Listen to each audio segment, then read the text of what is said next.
Buenas noches, gracias por brindarnos el honor de su sintonía. Hoy la presidenta Claudia Sheinbaum dijo que a mediados de enero presentará la iniciativa de reforma electoral, pues ya concluyeron las consultas públicas y en los próximos días se reunirá con la Comisión Presidencial en la materia para construir una propuesta. La mandataria dijo no estar de acuerdo con la lista de plurinominales ni en la cantidad de recursos que se destinan a las elecciones, además de que se tiene que valorar si es necesario tantos esquemas organizativos como los soples.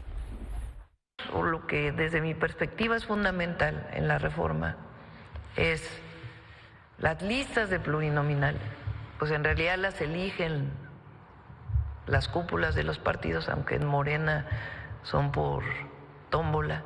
Y segundo, la cantidad de recursos que se utiliza para las elecciones. Pero para ganar una diputación,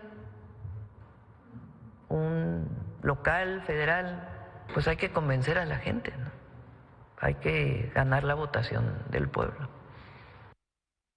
Por su parte, la presidenta del INE, Guadalupe Tadei, entregó a la Comisión Presidencial para la Reforma Electoral un documento de propuestas de organizaciones civiles y OPLES para que sean contempladas en la iniciativa del Ejecutivo. También informó que el INE iniciará mañana la discusión para empezar a perfilar la propuesta que entregarán el 12 de enero, la cual no será un documento de consenso, sino uno con las opiniones y consideraciones de cada una de las consejerías. La presidenta del Senado, Laura Itzel Castillo, aseguró que no hay intención de aprobar la reforma electoral en fast track y una vez que se reciba la iniciativa se considerará si se organizan foros en el Congreso, mientras que Kenia López Rabadán, presidenta de la Cámara de Diputados, pidió convocar un parlamento abierto para escuchar a expertos, organizaciones, partidos y autoridades electorales para adecuar el proyecto a las exigencias y observaciones.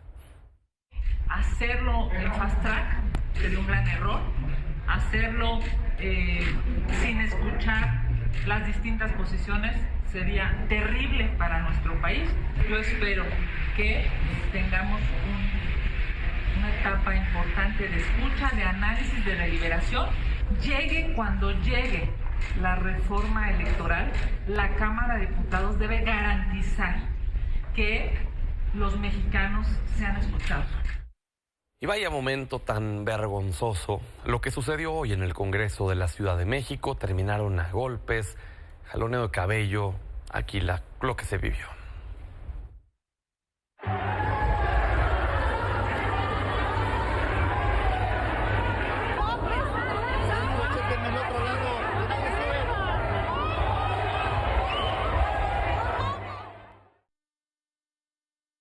Jalones de cabello, empujones, gritos y zapes en el mismo recinto donde se discuten las leyes que marcan el rumbo del país, el salón de sesiones dejó de ser tribuna y se convirtió en el escenario de confrontación física entre legisladoras del PAN y de Morena, arreglando a golpes lo que no quisieron discutir. La sesión ordinaria colapsó durante la discusión del dictamen que plantea la desaparición del Instituto de Transparencia, Acceso a la Información Pública y Protección de Datos Personales de la capital. Legisladores del Partido Acción Nacional tomaron la tribuna para frenar el debate, al acusar que Morena pretendía cambiar acuerdos previamente pactados sobre la integración del nuevo órgano de transparencia. En medio del altercado, la diputada Claudia Pérez resultó lesionada y tuvo que ser atendida por personal médico dentro del Congreso. Los videos que circulan en redes sociales identifican a Claudia Pérez, Yuriri Ayala, Daniela Álvarez y Rosario Morales con suéter navideño. A la toma de tribuna se sumaron legisladores del Partido Revolucionario Institucional, quienes respaldaron la protesta de la oposición. Mientras tanto, Morena defendió la legalidad del procedimiento legislativo y distintas voces condenaron la violencia, llamando a restablecer el orden parlamentario. Morena ya quedó exhibido como lo que son autoritarios represores, a hacer una sesión a modo sin validez legal, sin condiciones de civilidad, sin gobernabilidad ni estabilidad. Claro que hubo agresiones. Por supuesto que hubo agresiones y afortunadamente están las cámaras de esta mesa directiva donde se va a constatar quién inició la violencia. Ya retomada la sesión, el dictamen para eliminar de la Constitución el Instituto de Transparencia, Acceso a la Información Pública y Protección de Datos Personales de la Ciudad de México fue avalado por 25 votos a favor de Morena y sus aliados. La jefa de gobierno, Clara Brugada, reprobó la confrontación física en el Congreso y afirmó que la oposición busca boicotear y evitar la aprobación del presupuesto para el 2026. nada con violencia.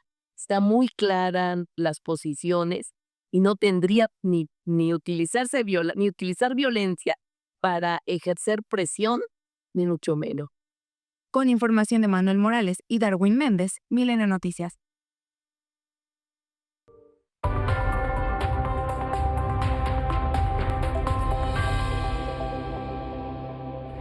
A ver, platiquemos de esto y más con Vianey García, Luisa Gutiérrez, Lili Aguilar y Juan Zavala. Bienvenidas, bienvenido. Gracias, Pedro. Buenas noches. Primero, yo creo que todos estamos de acuerdo en que qué lamentable la imagen, ¿no? Qué lamentable comportamiento, qué lamentable que esto sea lo que tengamos que informar hoy. Hace un tiempo, pues lo veíamos en el Senado con lo que pasó con Alito y con Oroña. Lo hemos reportado con Cuauhtémoc Blanco en múltiples ocasiones, bailando los diputados en San Lázaro, a Gutiérrez Luna. Ahora llegar a esto. ¿Esto es de verdad la calidad de políticos que merecen los mexicanos, Vianey? Pues yo no creo que sea la calidad de oposición que merecen los mexicanos. Pero también hay de Morena involucradas. Sí, que estaban tratando de calmar el asunto. Y en los ejemplos que di anteriormente también hay personajes de Morena involucrados. Y en cada uno de ellos podremos ver que, por ejemplo, con Mancilla en el Senado, quienes inician con la agresión es justamente la oposición. En este caso, en el Congreso local, quienes inician también queriendo censurar el debate es justamente la oposición. Vemos a la diputada Tania del PRI en el Congreso local cómo se brinca para romper los micrófonos, para tratar de desconectar. Y eso pasa cuando ya no les alcanzan los argumentos y lo que les sobran son las mentiras y las testosteronas alimentadas por su líder moral. Pero no tendríamos que partir de una autocrítica primero. Sí, claro, o sea, por supuesto. Porque me dicen los ejemplos, y sí, claro, condenables. Pero, por ejemplo, a Cuauhtémoc Blanco alguien lo obligó a tomar sus sesiones jugando pádel, alguien le obligó a Gutiérrez Luna a estar bailando con la Sonora mientras estaba la sesión. Vaya, hay que tener yo creo que también una autocrítica y no es un ataque específico solo a Morena, yo hablo en general. Sí, no, coincido completamente. Creo que necesitamos una clase política que esté a la altura de nuestro país y una oposición que esté a la altura del gobierno que hoy está demostrando que se pueden dar resultados. Luisa. Pues mira, creo que sí la discusión tendrá que ser distinta. ¿De qué tendríamos que estar hablando? Del dictamen por el cual sucede esto. ¿Qué sucede? Que Morena quiere quitar completamente de un plumazo el Info de la Ciudad de México, es decir, el órgano colegiado por el cual puede cualquier ciudadano solicitar información y obtener qué hace el gobierno con su dinero, con sus recursos. Me queda claro que no lo quieren porque, derivado de esto, se descubrió la corrupción en Segalmex, de Morena, donde hicieron compras ficticias de alimentos. También se descubrió la casa gris de uno de los juniors de Andrés Manuel López Obrador en Estados Unidos. Por supuesto que con la transparencia podemos hacernos de información. ¿Qué creo que es lo que quieren robar en lo oscurito?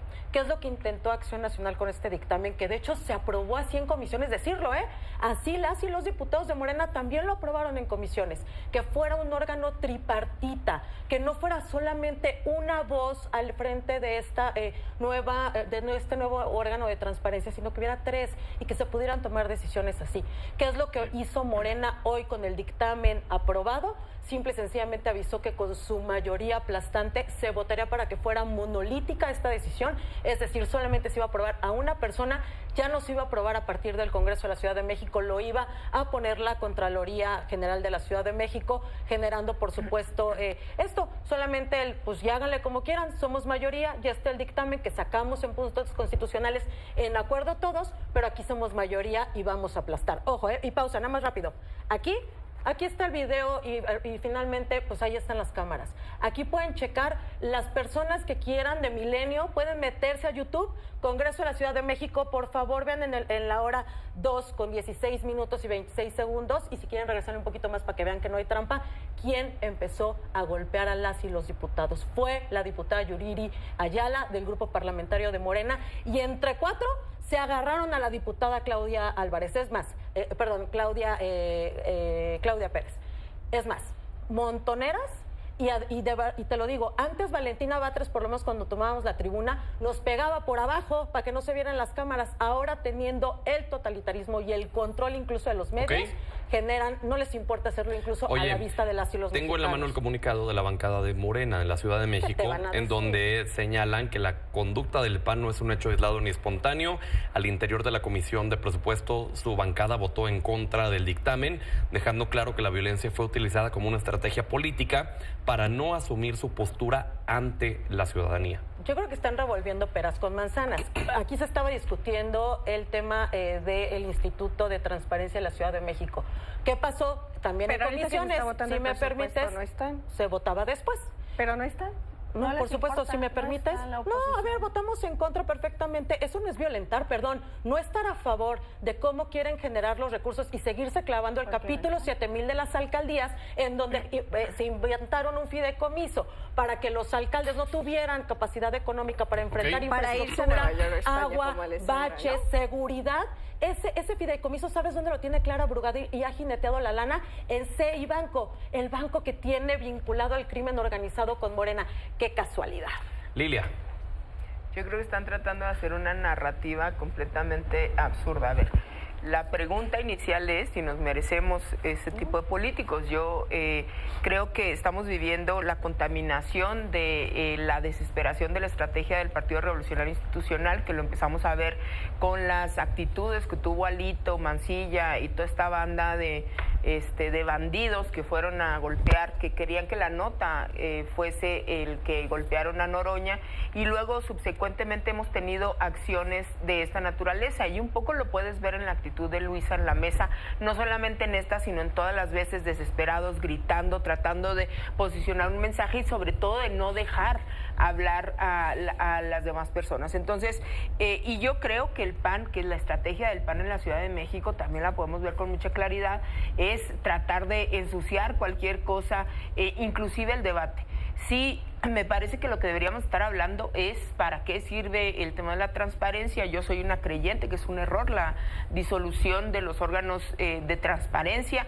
También era un error el manejo de los órganos de transparencia por unos cuantos que se creían vamos a decir, los conocedores de estos temas y que solamente la tenían al servicio de un pequeño núcleo que lo utilizaba para golpear a la 4T, pero también que esta forma no es la forma de resolver los problemas. Vianey lo decía antes de que entráramos al aire. ¿Quiénes fueron los que empezaron? Pues los que no quieren debatir. Los que no quieren debatir es esta oposición.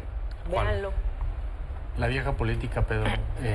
Aquí creo que independientemente de quién empezó, pues ya ha habido, como dices tú, no es un incidente aislado. Han sido muchos, incluso este año han sido muchos. Cuando empezó el actual periodo legislativo, bueno, la trifulca entre Fernández Noroña, que llevó a la provocación a más no poder, y la actitud vergonzosa del presidente del PRI, Alito Moreno, y después, como tú decías, pues actitudes, conductas como la de Cuauhtémoc Blanco, de sesionar por Zoom, ni siquiera sabiendo qué es lo que se está votando, y otro tipo de eventos que mencionaste. Al final, lo que eso refleja es el poco interés en representar con dignidad, con honor, con orgullo a las mexicanas y a los mexicanos, a ir ahí a hacer un show, porque muchas veces eso es lo que dicen las cúpulas partidistas, o tú haces eso y tú haces show y eso es lo importante y eso es lo que nos va a dar contenido a los noticieros y eso es lo importante. Samuel García es vergonzoso. Por eso a mí, yo te dejé terminar. Yo por eso celebro la postura que tuvo el coordinador de la bancada naranja, Roifi Torres, en el Congreso de la Ciudad de México, cuando dijo: nosotros no nos vamos a prestar a este teatro, que es vergonzoso para toda la Ciudad de México, para todos los habitantes, y por eso nos retiramos. Hablando de Samuel García, es el primer lugar reconocido por la Presidenta de la República, por el secretario Omar García Harfuch, en reducir los homicidios dolosos en todo el país. Hablando de resultados, y si queremos hablar de salud, de educación, etcétera, en todos los lugares es el primer lugar. Y ahí está la diferencia entre la vieja política y la política de Movimiento Ciudadano. Bien ahí. Bueno, también es el primer lugar en pintar los aeropuertos, las escaleras, todo lo que tenga que ver con la política pública, que incluso ya estaba de color naranja. También es el primer lugar en banalidad, también es el primer lugar el estado de Jalisco en personas desaparecidas, también es el primer lugar. O sea, si queremos hablar de primer lugar, Movimiento Ciudadano tiene mucho que presumir. Sí, lamentablemente, sí, y de lo malo. Lamentablemente sí. Es que cada vez a la oposición se le van cayendo los argumentos, y para nosotros es muy importante. No dijo nada de los homicidios. A mí me parece muy importante mencionar que respecto de los homicidios no es un hecho aislado. aislado Nuevo León, ni tampoco Jalisco, es a nivel nacional y es gracias a la estrategia de coordinación. Me da mucho gusto, Juan, que reconozcas que ha tenido efectividad la estrategia de seguridad de la presidenta Claudia Sheinbaum, porque nos damos cuenta que a lo largo de los últimos 3 sexenios el tema de homicidios dolosos ha disminuido. Y si bien falta mucho por hacer, hoy desde el Congreso nosotros estamos trabajando para que cada vez haya menos inseguridad en nuestro país. A diferencia de Movimiento Ciudadano, que no tiene una estrategia clara en materia de seguridad y que cuando le conviene se vuelve mayoritariamente, casi siempre es panista, naranja, de repente anda como alineado a los intereses de la vieja política, como en cualquier otra parte del país podemos ver a personajes que estaban en el PRI o en el PAN, que hoy están sumándose a Movimiento Ciudadano. Quítense las máscaras, pues. Pero aquí vemos que hay una política pública que ha sido eficiente, eficaz y que hoy encabeza la presidenta de la República, la doctora Claudia Sheinbaum. A diferencia de otros estados como Guanajuato, que encabeza el primer lugar en materia de homicidios, hoy nosotros estamos enfocados en 4 ejes sustanciales, como lo he explicado en diferentes ocasiones: la atención a las causas, la coordinación, el fortalecimiento de la Guardia Nacional y el uso de la inteligencia. Nosotros sí estamos enfocados en lo que nos interesa. Los resultados son provenientes de una colaboración, se podría decir. Pues es el resultado de una estrategia coordinada, ¿no? Pero vaya, para que pueda haber un resultado tanto favorable como negativo, tiene que haber una participación del gobierno estatal. De todos los estados, de todos, porque no es un caso aislado. Si solamente hubiéramos visto que en Nuevo León, en alguna parte donde gobierna la oposición, es que se ha disminuido, bueno, entonces yo diría, tiene que ver con los estados particularmente. Hoy vemos entonces, por ejemplo, en el caso, una coordinación nacional, ¿no? Entonces, por ejemplo, claro, en el caso de Nuevo León se debe una colaboración con el gobierno federal, pero en el caso, por ejemplo, de Guanajuato o de otro estado que no tiene índices favorables, ¿también es responsabilidad del gobierno federal? Del Estado y la coordinación que tienen con con la Federación, por supuesto. Mira, en el caso de Guanajuato, yo te quiero decir una cosa. Hasta la recién llegada de la gobernadora es cuando existe colaboración y coordinación con la Federación. No olvidemos el último fiscal que ni siquiera se presentaba a las reuniones estas de seguridad, el estado de Guanajuato, el estado de Chihuahua, que son de los más faltantes a las mesas de seguridad y donde nos damos cuenta que hay un índice de homicidios que lamentablemente pues sigue estando presente, ¿no? Luisa. Pues mira, yo creo honestamente que aquí de lo que están hablando tanto Morena como Movimiento Ciudadano no habla de una estrategia exitosa en materia de seguridad, y sino que en casa las personas nos digan si realmente se sienten seguras, si en Sinaloa realmente se sienten seguras, si realmente hoy puedes con la tranquilidad que podías tener antes dejar a tu hijo salir a una fiesta o incluso ahora a ir a una entrevista de trabajo porque el crimen organizado los está cooptando a partir de estos sucesos. Pero bueno, decirlo, no es una estrategia donde México está avanzando de manera positiva en temas de seguridad. Lo cierto es que están hablando del manejo de cifras. Y lo revelaron aquí clarito los dos. De repente hablaron de homicidios dolosos, de cómo han disminuido los homicidios dolosos, y le dice, pero ¿qué tal las desapariciones? La misma pregunta te hago yo a ti. ¿Y qué tal las desapariciones en el resto del país? Lo que están haciendo es dividir o incluso mentir. Y así tenemos, y lo he dicho también, imágenes como las de Veracruz, donde hay una maestra a merced del crimen organizado en redes sociales y la gobernadora dice, pero no la mató el crimen organizado, se murió antes de un infarto. O qué tal en Baja California, cuando también dicen que no los mataron, antes le dio un infarto a la señora, al señor, entonces ya no los contabilizan en homicidios dolosos. Eso es lo que en realidad están haciendo. Y ojo, claro que tiene que haber una coordinación sin duda, pero también tenemos que entender que los delitos justamente estos de alto impacto que tienen que ver con el crimen organizado tienen que entenderse desde la visión de la Federación, y es muy sencillo. Puede ser que te secuestren para cooptar trabajos forzados a los jóvenes en Sinaloa y termines en Michoacán. Por eso es importante que no se vea solamente a la luz de un estado, sino que se entienda que es mucho más global. Lilia. Oye, imagínate el PAN hablando de estrategia de seguridad, como la estrategia de seguridad que hay en Chihuahua, que es el total abandono, la estrategia de seguridad que destinó la mayoría del presupuesto de seguridad del Estado a construir una torre, porque con eso se iban a acabar todos nuestros problemas, en la banalidad total. Una torre que, por cierto, no han podido subir del primer piso, porque no solamente ni siquiera tienen los recursos, sino tampoco tienen la estrategia, y ahora quieren candidatear al secretario de Seguridad. Imagínate, porque está tan flaca la caballada en el PAN. Esa es la concepción que ellos tienen de la seguridad.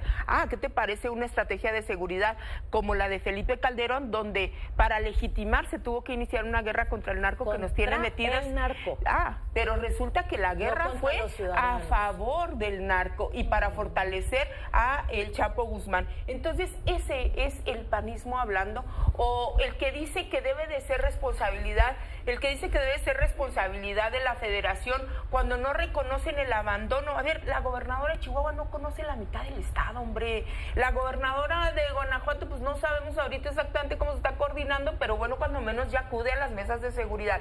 Ese es el interés que tiene el Partido Acción Nacional en la seguridad. No pueden más que reconocer que el trabajo de la estrategia coordinada, donde hay que reconocer que tienen que ver los estados, bueno, pues en unos funciona, como puede ser Nuevo León, o muchos otros como es Guanajuato o como es Chihuahua, donde no solamente no acuden los titulares, sino que no tienen estrategia, porque, perdón, los que se encargan del primer respondiente son los gobiernos de los estados. Entonces han fracasado completamente, no tienen idea y no tienen un plan. Por eso lo único que les queda es desaforadamente criticar. Juan, por precisar los hechos históricos, le recuerdo a la diputada Vianey que Movimiento Ciudadano ha sido la fuerza más consistente en materia de seguridad. Hemos sido la única fuerza política en México que sistemáticamente ha votado en contra de la militarización de este país.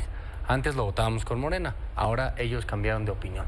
Y por eso nosotros hemos seguido votando a favor de una estrategia de seguridad civil. Y sin problema hemos puesto nuestros votos, como pasó en el periodo extraordinario de junio de este año, para aprobar las reformas en materia de seguridad, que son en materia de inteligencia y en materia de investigación de delitos, porque nosotros sí creemos en esa estrategia. Hace mucho que propusimos el Plan Nacional de Pacificación, hace 4 años, que no han querido discutir, por cierto.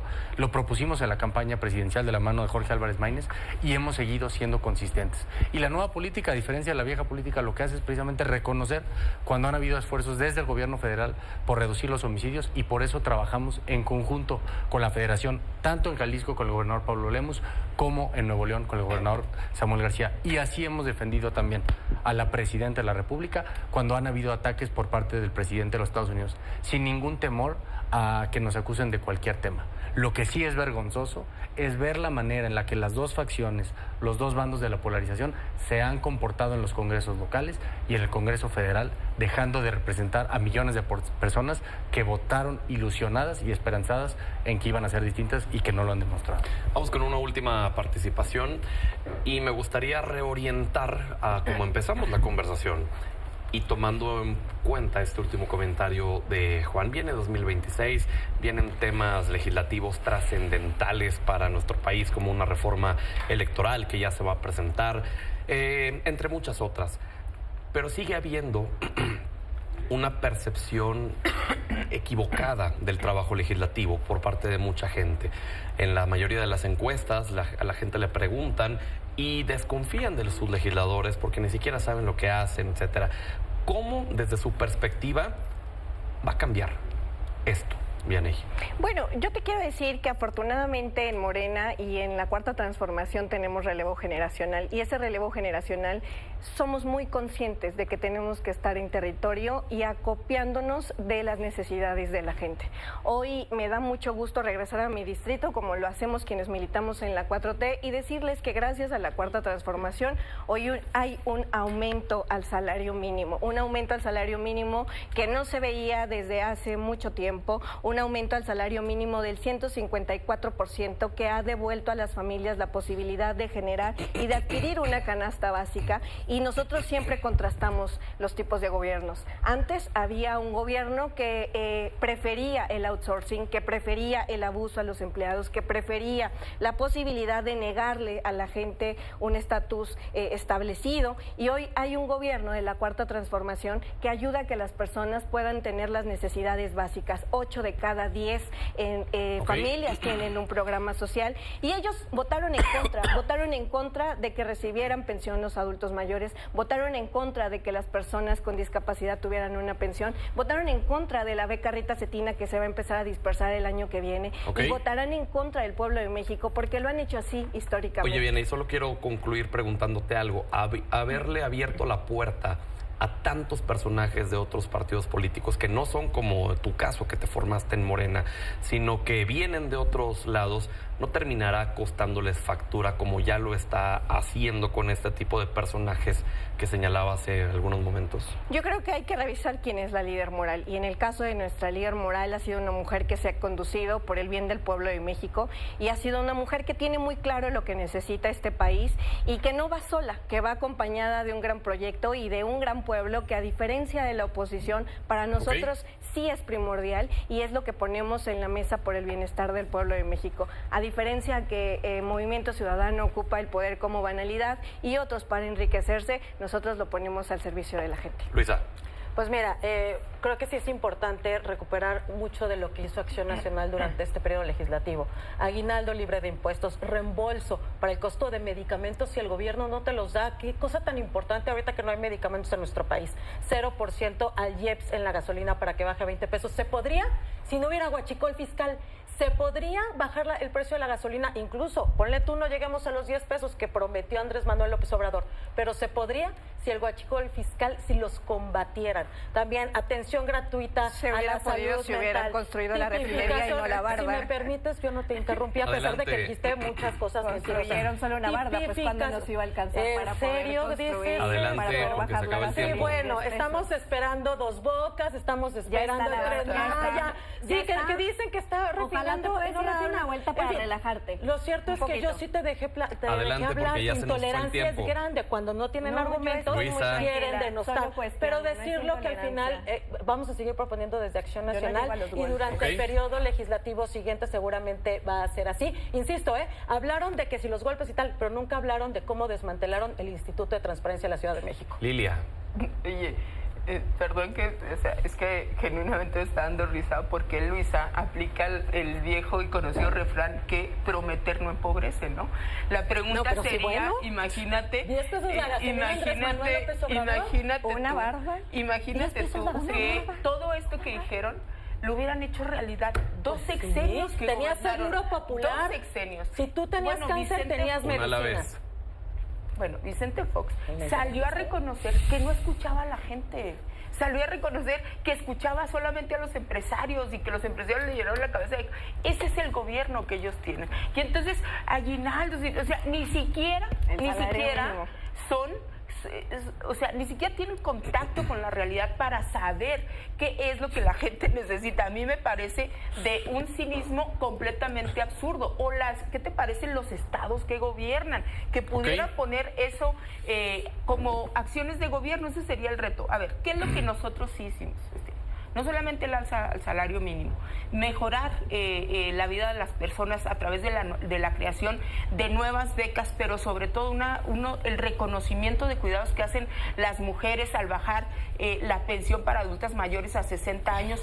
Todo esto para ellos es un desperdicio, por eso siempre están diciendo, que se desperdicia el dinero a través de los derechos sociales. Nosotros seguimos conscientes de que la única manera en la que este país va a salir adelante es apoyando a todos los mexicanos, especialmente los que menos tienen. Juan, las personas nos van a distinguir, Pedro, cuando nosotros nos distingamos, cuando nos tomamos en serio nuestro trabajo, nuestra responsabilidad, que es la que estamos ahí, que es representar a millones de mexicanas y de mexicanos y representar sus causas, representar las cosas por las que sufren cotidianamente. Por eso, por ejemplo, llevamos 1 año y medio de retraso, Pedro, desde que llegó el actual gobierno y ya se instaló el Congreso, sin que se apruebe la reducción a las 40 horas semanales y los 2 días de descanso obligatorios para millones de mexicanos. Eso lleva 108 años, eso lleva 108 años en la Constitución y al día de hoy no se ha aprobado. Todo lo demás dicen que es urgente, pero los derechos de los trabajadores los han dejado al final. el pueblo de México va a empezar a reconocernos cuando dejemos a un lado los circos de hoy para empezar a poner causas al frente, como el hecho de las 40 horas con 2 días de descanso a la semana. Primero díganle a Samuel García que los mexicanos no ganen 50,000 pesos. Eso nunca lo dijo Samuel García, pero ya acabó tu turno. Y vamos no lo a dijo, terminar no aquí la mesa y la semana que viene los invito para que regresemos, con ya mucho para gusto. que ahora sí nos traigan las acciones que hicieron sus partidos, bancadas, Con gobiernos, muchísimo gusto. etcétera. Encantada. Ya podamos ahora sí analizar los que se hizo y qué no. Gracias, Muchas mientras gracias, tanto. Vamos a Pedro. la pausa. Este fin de semana, José Antonio Caz logró el triunfo en la segunda vuelta de la elección presidencial de Chile. Estefanía Enaro, buenas noches. Háblanos de lo que representa esto geopolíticamente. Geopolíticamente hablando, Pedro, Chile tiene mucho que decir. Y es que estamos viendo un voto que no fue ideológico, fue más bien defensivo, porque Chile eligió orden con José Antonio Caz con un 58% de la votación frente a un 42% de Janet Jara, y esto está marcando el giro a la derecha más fuerte desde el fin de la dictadura de Augusto Pinochet, a quien José Antonio Caz admira abiertamente y ha dicho que si estuviera vivo votaría por él. Ahora, ¿qué movió esta elección? Primero que nada, la seguridad fue el tema central de esta contienda, porque los chilenos tienen la percepción de que el Estado ya perdió el control del territorio en zonas críticas y que lo tomó el crimen organizado, el narcotráfico, y que la violencia se ha vuelto cotidiana. Entonces Caz capitalizó este miedo con un mensaje simple: mano dura. Lo segundo, la migración se volvió un símbolo político. En su campaña, Caz conectó migración irregular, especialmente la de los venezolanos, con inseguridad, y promete expulsiones y más control fronterizo con presencia militar a la Trump, e incluso habló de construir un muro, y había parte de sus simpatizantes que estaban con una gorra que decían "Haz a Chile grande de nuevo". Ahora, la promesa y la realidad no siempre vienen juntas, Pedro. Por eso hay que diferenciar entre lo que dijo y lo que realmente puede hacer. Porque habla de militarizar, de hacer recortes al gasto público y de impulsar su agenda cultural como la suspensión del aborto, pero el Congreso está dividido. Entonces, eso significa que su agenda cultural puede topar con pared, pero que la seguridad sí tiene combustible porque es un eje político transversal. Y ojo, creo que él ya está consciente de esto, porque en uno de sus últimos discursos dijo que los cambios no se van a ver al día siguiente, y anunció un arranque de medidas rápidas tipo plan de 90 días. Ahora, ¿qué señales manda esta elección al exterior? Es muy interesante porque Chile se está alineando con una tendencia regional de derechas y busca dar señal de gobernabilidad, e incluso ya hubo felicitaciones internacionales, incluidas las de Estados Unidos. Ahora, también hay un mensaje para los mercados, y ya se dio un reflejo típico de expectativa pro-business, pero el verdadero termómetro será el gabinete y la capacidad de lograr acuerdos. Ahora, ¿qué significa esta elección para México, Pedro? Hay 3 cosas que podemos rescatar.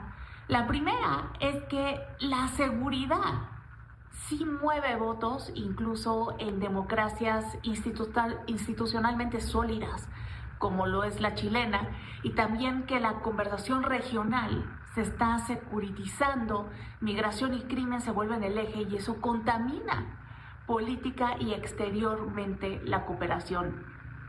También hay competencia por inversión, porque si un país logra proyectar control y estabilidad, se vuelve más atractivo. La seguridad dejó de ser tema policial y ahora es un tema de geoeconomía. Finalmente, Pedro, me despido por esta conclusión. Chile votó por orden y ahora viene lo difícil: convertir mano dura en resultados, sin romper instituciones, porque si el Estado se impone con abuso, ganas la calle, pero pierdes el país. Nos vemos la próxima. Agustín Martínez, Rafael Ocampo, pues bueno, pasó ya lo que todos vimos, una tanda de penales, yo creo que será histórica, sin duda alguna, pero quiero conocer cuál es su análisis. Agustín. ¿Cómo estás, Pedro, Rafa? Pues pasó un poco lo que yo te dije que podía suceder con un 2-0 No sé si recuerden que les dije, el 2-0 va a ser el peor enemigo de Tigres, y lo fue. Se pusieron al frente muy rápido en el partido con un gol de tiro libre de Guiñac que al final desvía Fernando Gorrearán, y Tigres se echó por completo para atrás. Yo lo decía, lo estuve viendo el partido ahí en la redacción, y yo decía, no va a aguantar 90 minutos. Toluca era un vendaval, le estaba generando muchísimas posibilidades, y finalmente cae el gol, cae el segundo gol, y después Tigres se equilibra. A mí lo que me llama mucho la atención el día de ayer, además de la tanda de penales que es que podía ser histórica, ahí es histórica porque es la tanda de penales más larga en la historia de la Liga MX en una final. Me llama mucho la atención el desgaste físico de los futbolistas de ambos equipos. Terminaron agotados, terminaron asfixiados, no sé si la altura, no sé si la carga muscular de cada 3 días partido, sí. Lo decía Paulinho al final del encuentro. Entonces me parece que fue un gran espectáculo, no estuvo tan fácil como lo decía Rafa. Finalmente Toluca es campeón, un digno campeón, bicampeón, y en construcción de una nueva dinastía, me parece. Rafa. ¿Qué tal, Agustín, Pedro? Bueno, a ver, yo lo que creo es que no puede obviarse un análisis crítico sobre Tigres. Creo que ahí luego se le ve con cierta condescendencia, y el hecho de que se hayan quedado a aplaudirle al Toluca, el que se hayan comportado bien, no puede borrar una actitud muy cuestionable, no solo por lo que dice Agustín cuando se van al frente. Es un equipo plagado de figuras y se ponen a marrullerías, a tirarse cada que pueden, a discutir. Eso en un equipo grande que tuvo distintas facetas, es cierto, en la final, pero esa imagen que da el equipo Tigres es miserable para lo que una institución como Tigres corresponde. Ya lo había denunciado Larcamón, Es un equipo marrullero el de Tigres. Luego, la otra, y que me parece más importante, tuvieron cuando menos 45 minutos, los 15 finales del segundo tiempo y todo el tiempo extra, ante un equipo plagado de jovencitos, que es el Toluca. Las grandes figuras de Tigres en la banca y en la cancha no le pudieron hacer nada. Cito a Luis García, el portero, 400,000 euros. Everardo López, un central, 500,000 euros. Santiago Simón, un jovencito argentino que apenas tiene partidos. Juan Pablo Domínguez, que no es titular. Fernando Arce. Osvaldo Virgen, delantero de 100,000 euros. Diego Barbosa. Sin Paulinho, sin Eliño, con Alexis Vega al 25%, no pudieron los Tigres. Nos quedan 2 minutos, un último comentario cada uno. Adelante, Agustín. Nada, yo creo que felicidades al Toluca. Hay que recordar que hace 3 años este equipo estaba pagando una multa del descenso y hoy están en construcción y ya tienen construido gran parte, un gran camino. Y del lado de Tigres, muy rudas y muy oscas las palabras de Rafa Ocampo, difiero completamente. Y creo que Tigres y la afición de la Autónoma de Nuevo León deben de estar tranquilos, porque este proyecto de Guido Pizarro tarde o temprano les va a dar frutos y algún campeonato. Sería todo por mi parte. Rafa. Bueno, pues felicito al Toluca, que plagado de jóvenes, con sus figuras lesionadas, algunos al 25%, supieron ganarle a un equipo plagado de figuras que está hecho para ser campeón. Para eso lo armaron. Y si no es campeón, es un fracaso. No son palabras duras, es un fracaso.